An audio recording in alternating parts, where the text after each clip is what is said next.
This one here, I quite like how that's gone. I first cut every second one of these, but it was too thick, I think, to try breaking it. So I didn't want to break fractures to go down through the bowl part. I just want these pieces, want to be able to snap these pieces off. And so that's what I'm going to try now, just with a steel hammer and chisel. And yeah, hopefully it'll take this layer off, and then I'll repeat the process again to get it closer down to that the level of the bowl. I tried cutting around the outside first like I did with the Jasper on this one, but because of the shape of it and size, it was really difficult to try and do that, and the blade's not getting too far into it just because of the shape. I actually think I messed up here. I got too close to the edge there, so I might have cost myself a little bit of the surface area of the bowl in the end because it's too close to the edge. Would have preferred if it was like a centimetre up from that edge there. But anyway, we'll see how we go. I'll try snapping these bits off. Okay, here we go. Do the easy ones first.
That edge I've taken down a little bit, so it's almost flat. This bit kind of sticks up. I don't know whether I should have it sticking up to look like a lamp, or if I should grind that down. I think I'll take it down a little bit at least.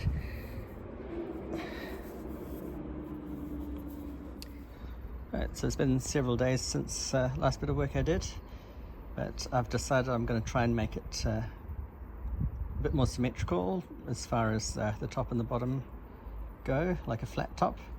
So you can kind of see I've marked over here to try and take that top edge off to make it flatter all around. We're doing that on both sides. So I need to take a little bit of this edge off as well.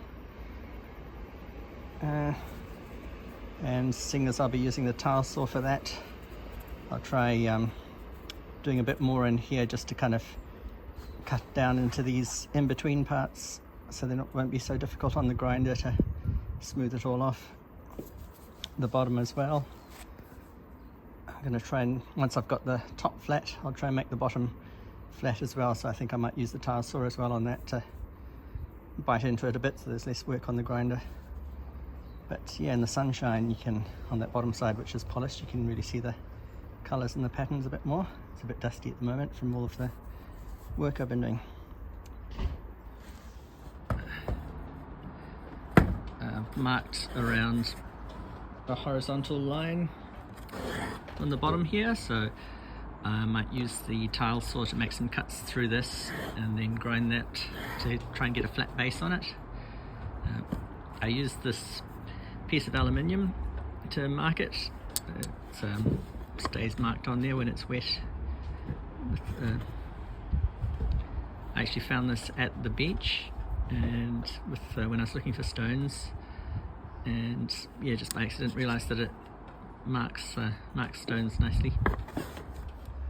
Okay, so I've ground it down a bit more on the inside. It's a little bit smoother. It got deeper on this side.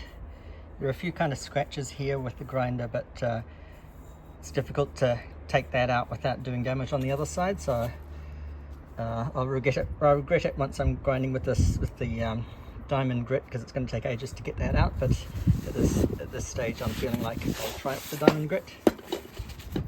On the back, I did the usual thing. I cut it a few times this way and broke those pieces off, and then I ground down this to try and get a bit of a smooth base for it.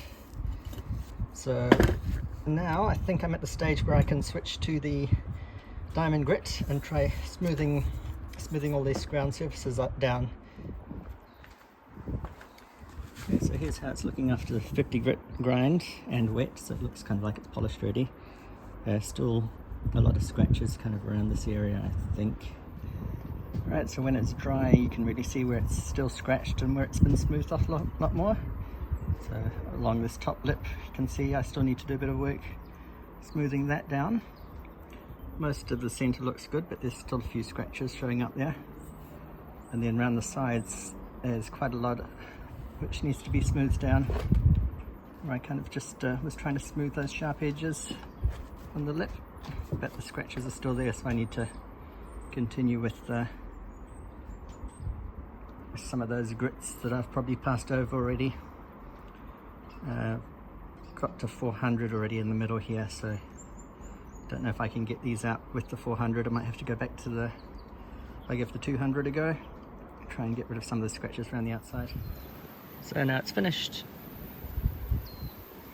In the end I used a polishing pad on the drill just to get the final polish on it.